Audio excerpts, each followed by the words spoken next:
जय श्री कृष्णा। आइए सुनते हैं बैसाख मास महात्म्य। अध्याय 2।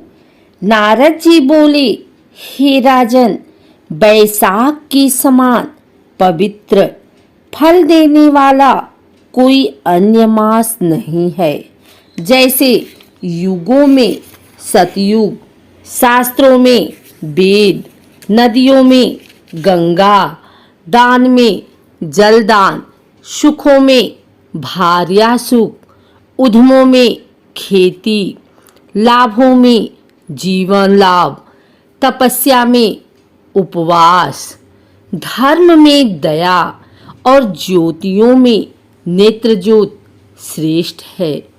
उसी प्रकार सभी महीनों में बैसाख मास श्रेष्ठ है।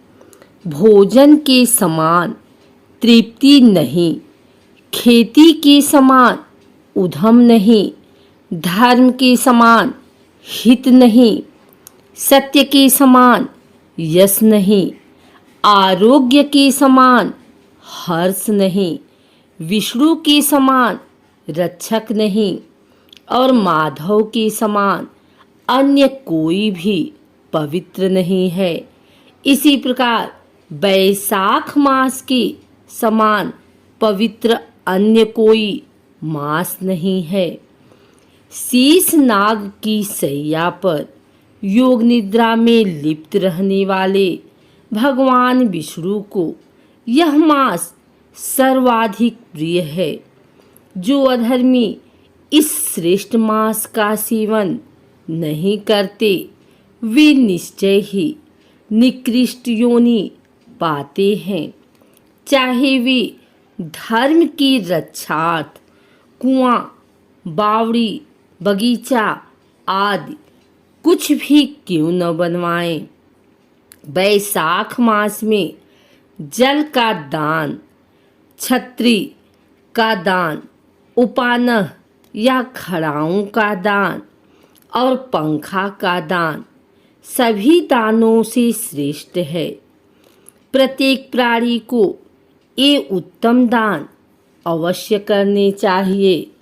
बैसाख मास में नियम पूर्वक भोजन आदि करने से सायुज्य मुक्ति प्राप्त होती है। अनेक प्रकार के दान व्रत करने से जो फल मिलता है, वह बैसाख मास में केवल दान मात्र से ही प्राप्त होता है। बैसाख मास में जलदान का महात्म्य सबसे अधिक है। जलदान स्वयं करें अथवा दूसरे से करवाएं, दोनों ही कर्म श्रेष्ठ हैं। प्याऊ लगवाने से देव, पितर और ऋषि अत्यंत प्रसन्न होते हैं। प्याऊ लगवाने से राह चलते यात्रियों को सुख प्राप्त होता है और उनकी संतुष्टि से प्याऊ लगवाने वालों के करोड़ों कुल के मनुष्यों का भी उद्धार हो जाता है। बैसाख मास में गृहस्थ ब्राह्मण को जल से पूरित घड़ा दान करना चाहिए। इस दान से नीच योनि प्राप्त नहीं होती। हे राजेंद्र, इस मास में किसी प्यासे महात्मा को ठंडा जल पिलाकर मनुष्य राजसूय यज्ञ का फल प्राप्त कर लेता है। बैसाख मास में सूर्य के ताप से व्याकुल ब्राह्मण की पंखे आदि से हवा करनी चाहिए। खजूर, ताड़ आदि के पंखे दान करने चाहिए। ऐसा करने से मनुष्य पक्षियों में श्रेष्ठ विष्णु के वाहन गरुड़ के सदृश होकर हरि की सायुज्य मुक्ति प्राप्त करता है। पंखे का दान किए बिना मनुष्य इस संसार में रोगों से कष्ट पाकर अंत में नरक में जा गिरता है।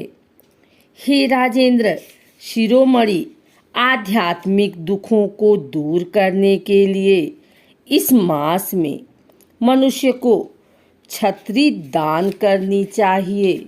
छत्री दान किए बिना मनुष्य छाया के लिए स्वयं व्याकुल रहते हुए पृथ्वी पर पिशाच बनकर भ्रमण करते रहते हैं। खड़ाऊं, जूता आदि का दान करना भी अति श्रेष्ठ है। इस दान से मनुष्य कई जन्मों तक राज सुख भोग कर भगवान के वैकुंठ धाम को प्राप्त करता है। जो व्यक्ति दान नहीं करता वह इस जन्म में संसारी दुख को भोग कर मरने के बाद नरक के दुख भोगता है। जो लोग पथिकों के परिश्रम को हरने के लिए छायादार वृक्ष अथवा धर्मशाला आदि बनवाते हैं और तन मन अतिथि सत्कार तथा ब्राह्मण भोजन करवाते हैं, उनको पुण्यों का वर्णन ब्रह्मा भी नहीं कर सकते। अन्नदान सर्वश्रेष्ठ दानों में से है। इसकी बराबरी किसी दान से नहीं की जा सकती। अन्नदान करने वाले को पिता कहा जाता है। इसमें सभी धर्मों का निवास रहता है।